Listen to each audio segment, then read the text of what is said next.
Assalamualaikum warahmatullahi wabarakatuh. Sebelumnya, perkenalkan saya Bu Husnul Khotimah, dosen pengampu mata kuliah Ekonomi Pembangunan, Prodi S1 Ekonomi Pembangunan, Fakultas Ekonomi Bisnis UPN Veteran Jakarta. Pada pertemuan kali ini di TM7, saya akan memberikan video pembelajaran berkaitan dengan urbanisasi, migrasi, kaitannya dengan ekonomi pembangunan.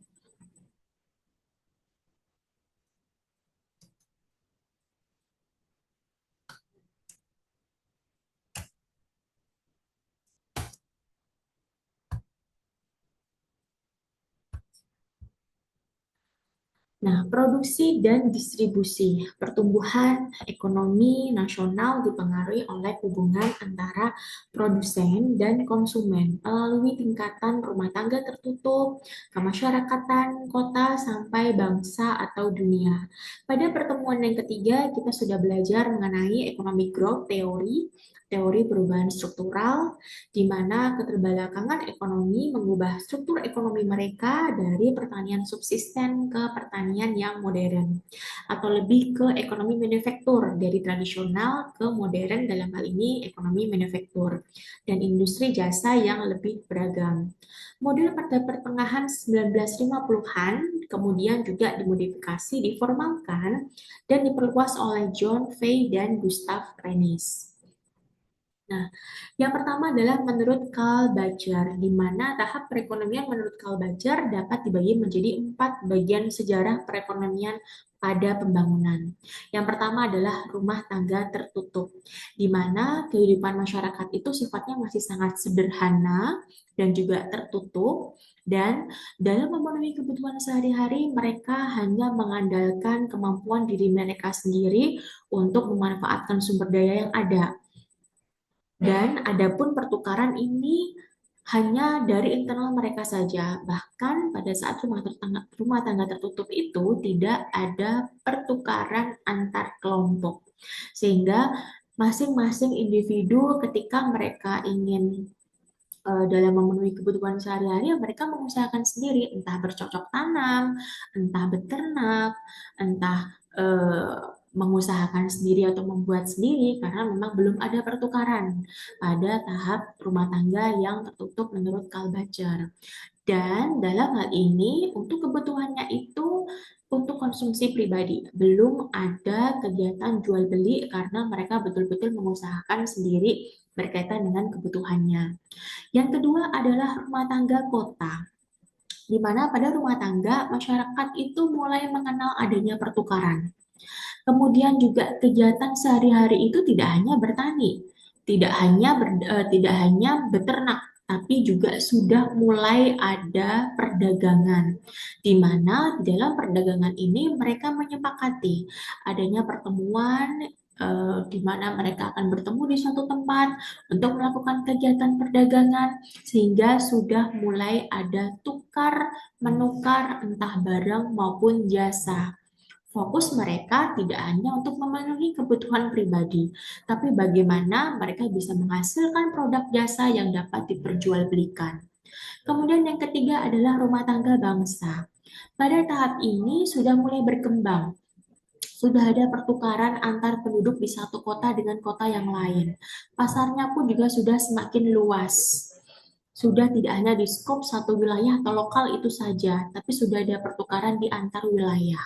Sehingga dalam hal proses produksinya pun juga sudah cukup besar, karena dia tidak hanya memenuhi kebutuhan dari wilayah lokal, tapi juga kebutuhan dari luar wilayah untuk melakukan kegiatan jual beli di antar wilayah tersebut atau perdagangan antar kota. Baru kemudian yang keempat di tahap akhir menurut Karl Bajar itu adalah rumah tangga dunia. Pada tahap ini sudah mulai ada kegiatan perekonomian dan karena sudah melewati batas negara, yang artinya sudah mulai ada kegiatan ekspor dan juga impor. Sudah ada perdagangan, tidak hanya di lingkup satu wilayah itu saja, tapi juga sudah keluar negeri. Sehingga pada rumah tangga ini mereka sudah menerapkan ekonomi terbuka karena ada interaksi di antar satu negara dengan negara lain yang lain atau lebih dari dua negara. Kalau menurut Lewis, di mana menurut Lewis ini pembahasannya lebih pada proses pembangunan antar daerah kota dan desa, diikuti dengan proses urbanisasi antara kedua tempat tersebut, dan menekankan bahwa perekonomian suatu negara itu ya terbagi menjadi dua, industri dan juga tradisional, atau modern dan juga tradisional. Pertumbuhan dan pembangunan ekonomi suatu negara itu dilakukan untuk meningkatkan pertumbuhan sektor industri atau kapitalis.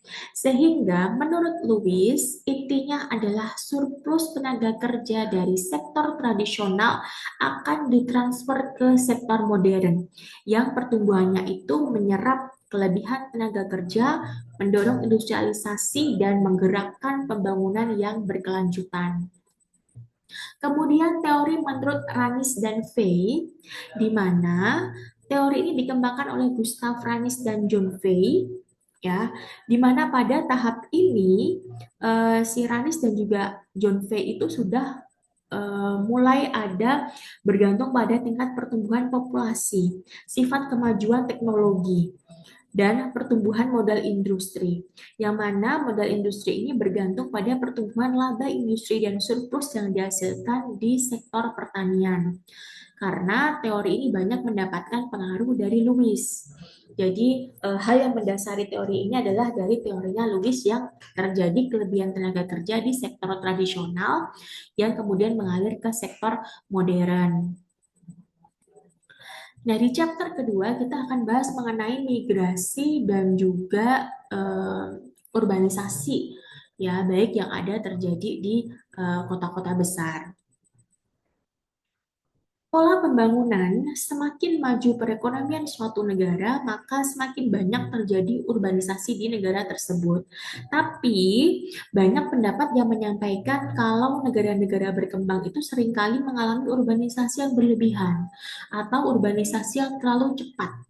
Kondisi ini disebut sebagai dilema urbanization atau dilema urbanisasi, ya, di mana urbanisasi itu sebagai tren dan proyeksi yang berhubungan positif antara urbanisasi dan pendapatan per kapita. Semakin tinggi pendapatan per kapita suatu kota, semakin banyak juga urbanisasi ke kota tersebut. Jika tidak ditekan, tren urbanisasi ini ditakutkan akan terjadi peledakan penduduk di suatu wilayah saja. Contohnya kita melihat di Indonesia, sudah terjadi peledakan penduduk yang ada di Jakarta yang sudah sangat amat padat penduduk, ya, sehingga ketimpangannya pun juga tinggi karena ketidakmerataan yang terjadi baik dari distribusi pendapatan maupun dari sisi IPM, ya, indeks pembangunan manusia. Nah, yang di Jakarta, yang di Indonesia terjadi itu adalah di Jakarta, di kota-kota besar yang terjadi migrasinya itu sangat cepat.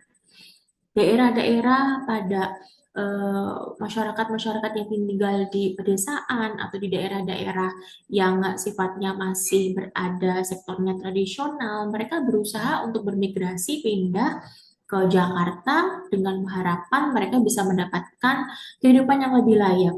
Entah mereka bisa mendapatkan pendidikan yang lebih baik atau mungkin mereka mendapatkan pekerjaan yang lebih baik dengan mereka bermigrasi ke Jakarta. Tapi yang terjadi ketika kebijakan yang tidak tegas diberlakukan di Jakarta dapat juga menjadikan terjadi peledakan penduduk yang berakibat terhadap semakin terbatasnya ruang gerak kita, kemudian juga populasi juga semakin tinggi, ya, yang menyebabkan juga dari sisi polusi juga semakin tinggi dan berdampak kepada ramalan atau proyeksi kalau di tahun 2030 ke atas 2040-an itu Jakarta bisa tenggelam kalau tidak tepat pemerintah dalam memperlakukan kebijakan untuk mengatasi dampak dari peledakan penduduk yang terjadi. Nah, the role of cities, kota itu terbentuk karena memberikan keunggulan dan keuntungan efisiensi biaya bagi produsen dan konsumen melalui apa yang disebut sebagai ekonomi aglomerasi. Seperti yang dikemukakan oleh Walter Isard ekonomi aglomerasi itu ada dua wujud, ekonomi urbanisasi dan ekonomi lokalisasi. Ekonomi urbanisasi itu munculnya sejumlah akibat yang berkaitan dengan pertumbuhan umum wilayah geografi yang terkonsentrasi. Kalau ekonomi lokalisasi itu sejumlah akibat yang diperoleh dari sektor-sektor tertentu dari suatu perekonomian. Kemudian juga bisa menghemat biaya transportasi antar perusahaan konsumen.